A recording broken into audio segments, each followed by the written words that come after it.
We got nothing. All we got was a big headache, and we wasted a bunch of our time expecting the DMV to do just something when in fact they did nothing. All right, so this is my third video in what's so far a three-part series of why I have zero respect for various government agencies. If you haven't checked out the first two, make sure you check them out. Why I have zero respect for the police, why I have zero respect for prosecutors, and this video is why I have zero respect for the DMV. And so this particular story started in, I guess, 2003. So I had the second best car I've ever owned in my life. It was a 2003 Mercedes S600 twin turbo V12. I loved that car. Car was fantastic. So it was 2003. And then 3 years later, I got a 2006 Mercedes S65 twin turbo V12, which was the best car I've ever had. If you haven't driven a Mercedes twin turbo V12 S-Class, amazing, amazing, amazing car. So anyhow, I had the 2006 model, needed to get rid of the 2003 model. So like I checked with the Mercedes dealership. They said that they would pay me $70,000 for it. Boom, give me the money right away, no problem at all. But there was another dealership right down the street. This is in Stevens Creek Boulevard in Silicon Valley there, for people that are familiar with the area. Another like small dealership, I think it was called GT Imports. They said they would give me an additional $2,000. They'd give me $72,000 if I let them pay me after they sold the car rather than pay me right in advance. And I said, well, how long do you think it'll take you to sell the car? And they said, oh, probably about 2 weeks. And I said, sure, I'll wait 2 weeks to get an extra $2,000. No problem at all. So I gave them the car to sell. Went back off to Japan. 1 week went by, 2 weeks went by, 3 weeks went by. Like time went on and on and on. They hadn't sold it. They hadn't given me my money. Eventually, I forget how much time had gone by, but like maybe 2 or 3 months had gone by. Like a significant amount of time had gone by, and I was mad because they hadn't given me my money yet. It was supposed to be 2 weeks, and months had gone by. And so I flew back to California from Japan and showed up over there. My car was still there on the lot, and I forget the exact mileage at this point, but rather than my car being on the lot trying to be for sale, the owner of this lot had been driving around my car every single day as his daily driver, and he had put thousands of additional miles on my car. So understandably, I was really mad, and so he agreed to give me 1/4 of the money right then and there, and he wrote me a check for 1/4 of the money.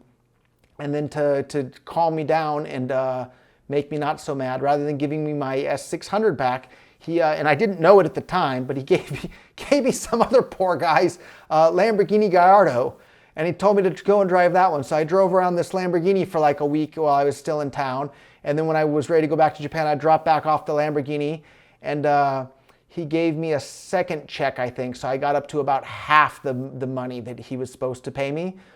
There, and I gave the Lamborghini back. And later on, I didn't know it at the time, but later on I found out that the Lamborghini he gave me was just some other guy. He was pulling the exact same scam on him that he was pulling on me. So he gave me some other guy's car to drive around during that time. So anyhow, then what went on with that is another like month or two went by, and he still didn't give me the rest of my money. And then finally what happened is it turned out, and the way this guy had contacted me is I had put like the ad on Craigslist originally as well.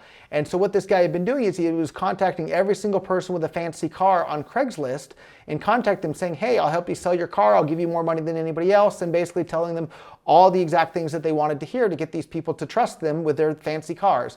And so when you would go to his lot, like it was all, super fancy Mercedes, Lamborghinis, Ferraris, like all that sort of thing, like really, really fancy high-end cars. And so when you show up at a lot that has all these super fancy, $100,000+ cars, you feel, oh, this must be a trustworthy business here.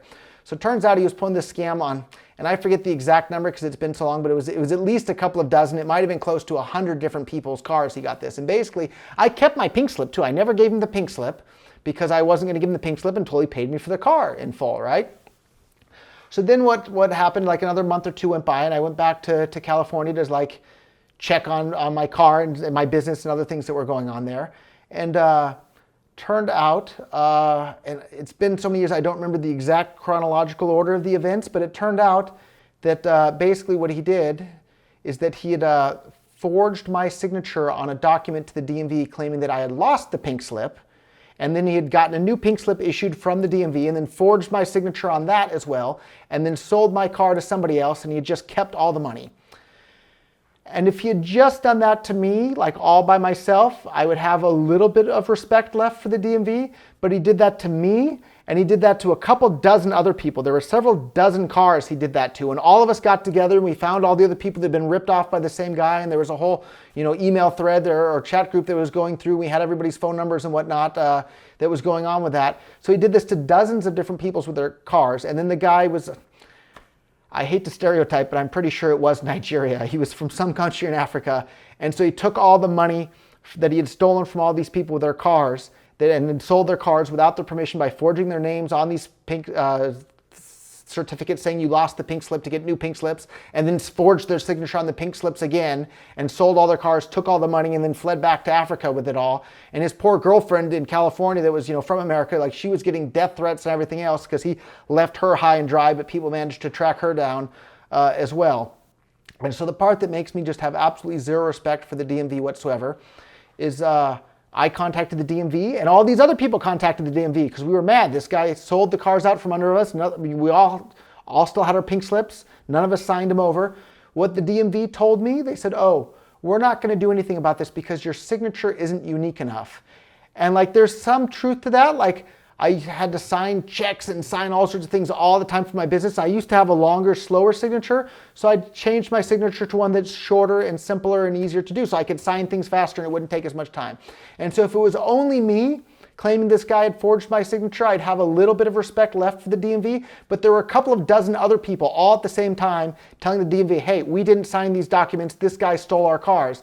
The DMV did absolutely nothing. The guy basically stole everybody's cars, resold them to other people, kept all the money, fled back to Africa, and all the legitimate car owners got nothing. We got nothing. All we got was a big headache, and we wasted a bunch of our time expecting the DMV to do just something when in fact they did nothing. Yet the DMV charged me, thousands of dollars every single year to register that car. They charge you the fees every year when you have to renew it. They charge you all these fees for this and that. What did they do when my car was fraudulently stolen from me? Absolutely nothing. But one more example of why I have zero respect for the police too. I managed to track down the guy who had my car. And to be honest, he was probably a bit of a victim in this case as well because he probably didn't know that he was buying a car that was effectively stolen. So anyhow, I tracked down the guy and then I called the police and I said, this guy has my car. I have the pink slip. I want my car back. Here's my pink slip. It's not signed. There's my car. Here's the VIN number. You can match it up. And this guy at the cheating auto dealership on Stevens Creek did the same thing to several dozen other cars the same way. So when I called the police showed up. They talked to me, talked to the other guy, did nothing. They absolutely did nothing. So my car was effectively stolen from me. I guess I should be a little bit thankful that I got half the money out of the guy that stole it from me, but it was still another, $36,000 I think he owed me that he didn't pay me for it. A huge amount of money. I could have bought a lot more Bitcoin with that. Just really disgusting. So that's why I have zero respect for the DMV because they did absolutely nothing to keep track of who the legitimate owner of a vehicle is. That's their entire job, is to keep track of who owns what car. And they absolutely failed miserably, yet they still expect me to pay them, thousands of dollars every single year to register a car in their state. So that's why I have zero respect for the DMV. And I have more videos coming up here of why I have zero respect for whatever particular government agency. So stay tuned for those videos as well. And again, if you're sick of all this craziness going on with unaccountable government agencies that do whatever the heck they want and they expect you to pay for them no matter what, no matter how bad their service is, you have an option. Stop paying their salary. Stop paying for the police. Stop paying for the DMV. Stop paying for all of them by using cryptocurrency. Stop using the dollar. Stop using the government issued currency, whatever country you're in, and use cryptocurrency. And that's how you can then decide, oh, if the DMV is doing a good job, I'll gladly pay them. If Starbucks does a good job, I'll gladly pay them, right?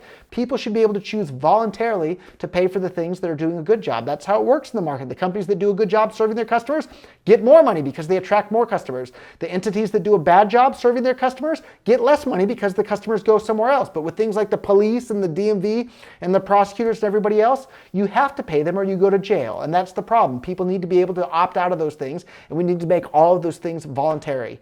And that's the solution, and that's the answer. And those are the things that we need to build with cryptocurrency. So start using them today and tell a friend. See you all in the next video of why I have zero respect for your favorite government agency.